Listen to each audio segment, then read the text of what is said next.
Hello everyone, welcome to channel learn with ease. आज का topic है पार्टनरशिप फंडामेंटल्स का, जिसमें हम सॉल्व करेंगे question number 88, chapter 1 TS Grewal की बुक से class 12 accounts. Online sessions, online classes के लिए आप मुझे इस नंबर पर व्हाट्सएप कर सकते हो अपना नाम और क्लास। टेलीग्राम पर भी फॉलो कर सकते हो।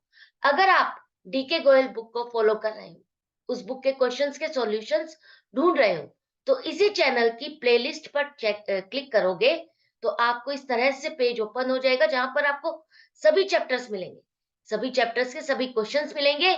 तो चेकआउट दिस चैनल, और अच्छा लगे तो शेयर और सब्सक्राइब जरूर करना।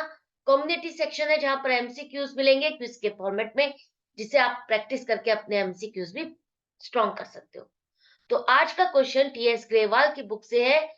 दो पार्टनर है पी और क्यू, प्रॉफिट शेयरिंग रेशियो 5:3 है।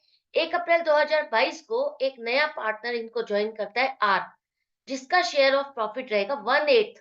पूरे प्रॉफिट में से 1/8 पार्ट हम इसको देंगे।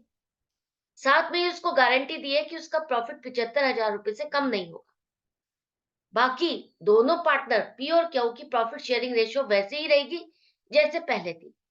अब अगर यहाँ पर जो गारंटीड अमाउंट आर को जो दी है हमने 75,000, अगर उसका प्रॉफिट किसी साल इससे कम बनता है, तो उस डेफिशिएंसी को पी और क्यू किस तरह से मीट करेंगे? 3:2 की रेशियो में जो भी कम अमाउंट होगा उसको ये दोनों मिलकर के उस लॉस को पूरा करेंगे। पूरे साल का प्रॉफिट हमें 4 लाख का हुआ है, आपको बनाना है profit and loss appropriation account. कैसे करोगे देखो। सबसे पहले देखो, आपके पी और क्यू की प्रॉफिट शेयरिंग रेशियो है 5:3।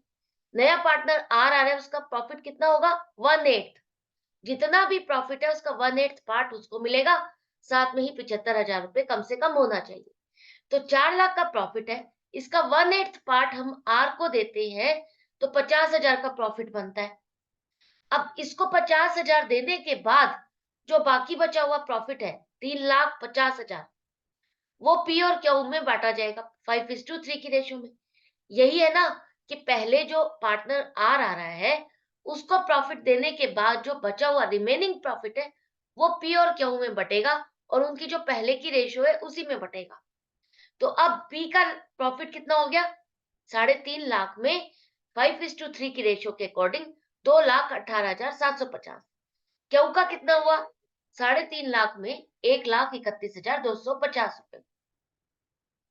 अब आपने इन दोनों का प्रॉफिट भी निकाल लिया, तीनों का प्रॉफिट आपको पता चल गया 4 लाख में कितना कितना बन रहा है। अब यहाँ पर देखो, हमने आर को गारंटी कितने दी है? 75,000 की, और बन कितना रहा है उसका? 50,000। तो कितने रुपए की कमी है? उसके प्रॉफिट में 25,000 रुपए की कमी है। जितना हमने गारंटी दी थी उससे 25,000 रुपए कम बन रहा है।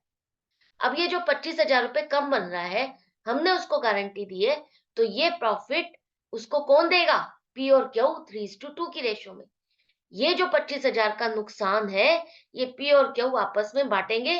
किस तरह से देखो, 25,000 का 15,000 तो पी देगा, और 25,000 का 10,000 क्यू देगा। ये दोनों मिलकर के 25,000 इस तरह से आर को देंगे, तो आर का पूरा प्रॉफिट 75,000 बन जाएगा। तो अब देखो तीनों का प्रॉफिट कितना बना। पी का 2,18,750 था, क्यू का 1,31,250, और आर का 50,000 था। अब यहाँ पर आर के प्रॉफिट को पूरा करने के लिए पी ने अपने प्रॉफिट में से 15,000 निकाल के दिए, और क्यू ने 10,000। तो अब यहाँ पर आर के पास दोनों के साइड से प्रॉफिट इसके पास आ गया। तो अब देखो, पी का कितना प्रॉफिट है? 2,03,750 रुपए। क्यू का 1,21,250 रुपए, और आर का 75,000। यही करना था ना। अब ये सारी कैलकुलेशन होने के बाद एप्रोप्रिएशन अकाउंट में आ जाओ। हमारा प्रॉफिट था 4 लाख, जो कि हमें पार्टनर से बांटना था कुछ कंडीशंस के साथ। अब यहाँ पर देखो, पी का फाइनल प्रॉफिट कितना है? 2,18,750 उसका बन रहा था, less deficiency in profit transfer to R's capital 15,000। तो फाइनली 2,03,750 का प्रॉफिट हम उसके कैपिटल अकाउंट में ट्रांसफर करेंगे। अब क्यू का कितना था? 1,31,250। 10,000 उसने ट्रांसफर कर दिया, तो 1,21,250 उसके कैपिटल अकाउंट में ट्रांसफर करोगे। आर आर का 50,000 बना था, ऐड करोगे उसके प्रॉफिट में। हम ऐड करेंगे जहां जहां से उसको प्रॉफिट और मिला। पी और क्यू से 15 और 10,000 मिले तो 75,000 पूरा हो गया और हमारा profit and loss appropriation account भी पूरा हो गया। आई होप आपको अच्छे से समझ में आ गया किस तरह से अटेम्प्ट करना है आपको। वर्किंग नोट क्या बनेंगे, यहाँ पर फाइनली जब आप कैपिटल अकाउंट में पार्टनर्स के ट्रांसफर करोगे तो ये वाली अमाउंट ट्रांसफर करोगे, अलग अलग नहीं करोगे। तो मिलते हैं नेक्स्ट वीडियो में नेक्स्ट क्वेश्चन के साथ। आपको अपनी प्रैक्टिस जारी रखनी है, हर क्वेश्चन को प्रैक्टिस करो तभी तो आपके कॉन्सेप्ट क्लियर होंगे। Good bye and take care.